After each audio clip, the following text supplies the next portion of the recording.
Situation awareness is a key element in any fire behavior prediction. Recognizing cues and indicators is simply a starting point. Understanding what they mean and how they fit into your projection of future events, that's the big prize. Experts have identified 3 levels of situation awareness. Level 1 is your perception of elements in the current situation. Level 2 is your comprehension of those elements.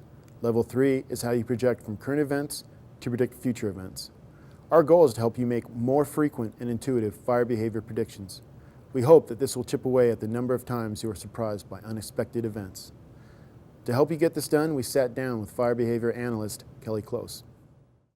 For fire behavior prediction, probably the key basic elements are getting a good feeling for the terrain you're working in, the fuels, not just what fuel is out there, but the condition of the fuels, dead and alive, and probably more important than anything is the weather, because that's the most dynamic of all those components. Who's responsible for doing that? Well, I think obviously the crew boss needs to be doing that because they're responsible for the crew and they have certain objectives that they need to be carrying out for the day.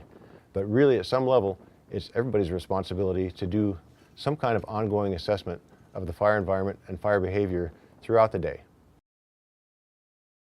You come to the fire line at the beginning of the day, at the beginning of the fire, with a certain set of expectations based on what you know about that area, what you may know about the predicted weather, what the trends have been that you may have heard about in the last couple of days. So you start out with a certain basic set of expectations. The real key is to be able to be perceptive and keep that ongoing sense of situational awareness and be watching for things that may be changing in the fire environment and either direction, that may be actually subduing fire activity or might be causing the fire intensity and spread to pick up. A great example I saw last year on the Los Padres was chaparral that was drought stressed to the point it was actually starting to drop its leaves. It was dying. A drought stressed chaparral that was so drought stressed it was dying. You would expect that that would carry fire really, really well. And in fact, what was happening in a lot of places, it wasn't carrying fire. They would try to get a burnout operation to back off of a ridge and it would die out. They couldn't get the stuff to carry fire.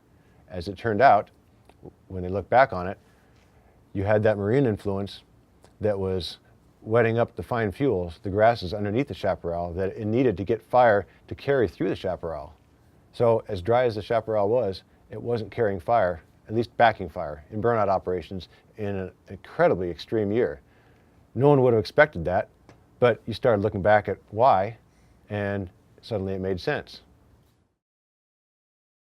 I've looked back at a number of fatality burnover events, and in almost every case it's come down to a time frame of about 20 minutes from when somebody actually saw the fire do something that they didn't think was right, made sense, to the time that there was a burnover. About 20 minutes, typically. Does that mean that it was almost completely unexpected because we only had 20 minutes? No, because a lot of the things that were starting to line up previous to that were in place. In some cases, what seems to be actually happening, especially in steep terrain, very volatile fuels, is that fire's rate of spread actually starts to increase. So we're almost seeing an acceleration of that rate of spread, or if you want to call it that, an exponential change in the rate of spread rather than a linear rate of spread. And us as humans out on the fire line tend to think very linearly. I think there are some situations where we need to be watching for that, and we need to be cognizant that that fire behavior may not play by the rules that we've been taught.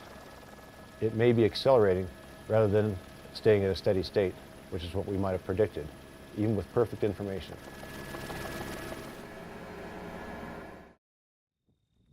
I've seen some fire behavior events that were very spectacular, that seemed to happen very suddenly, but in reality, if you're watching the fire environment, if you're watching all those indicators, you can see it start to shape up. So the event itself may seem to happen very suddenly. A stand of trees explodes into crown fire. Well, did that really happen just suddenly with no warning? Visually, what you're seeing might have happened, seemed to happen very quickly, but the factors that led to that crown fire have probably been developing for a period of time.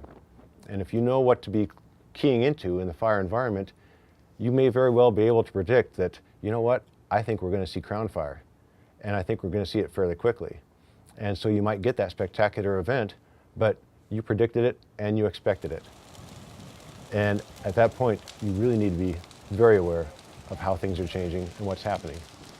And a trigger point might be, if we start to see the fire, do this. If we start to see a group of trees torch, if the fire starts to make a sustained run through those brush fields that we didn't think would carry fire, no questions asked, not 30 seconds longer, we're going immediately to a safety zone.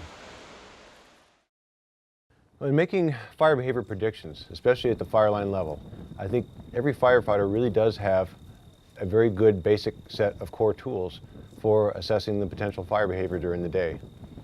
Just make your own mental assessment of what you think the fire behavior is going to be that day based on what you know, what you've been told about the weather, and the rest of the fire environment. I don't know that everybody necessarily does that consciously. I think a lot of people do it subconsciously. At the end of the day, talk about it with other crew members.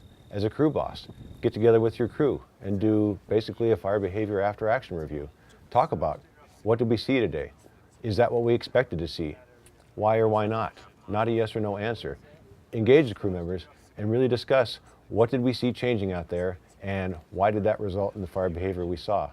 If you do that enough, you start really improving and honing your skills at more accurately assessing fire behavior, because it is part science and part art. The science is fairly straightforward. You've got charts and graphs in the fire line handbook, but the art is getting out and observing, making assessments, validating those assessments with the rest of your crew, and trying again the next day. And that's something that can happen from the most fundamental level ground pounder all the way up the line to the upper levels of an incident organization. Regardless of how long you've been fighting fire, at some point you've probably been caught off guard by some sort of fire behavior. Think of an event that you were surprised by and complete the exercise in your student workbook.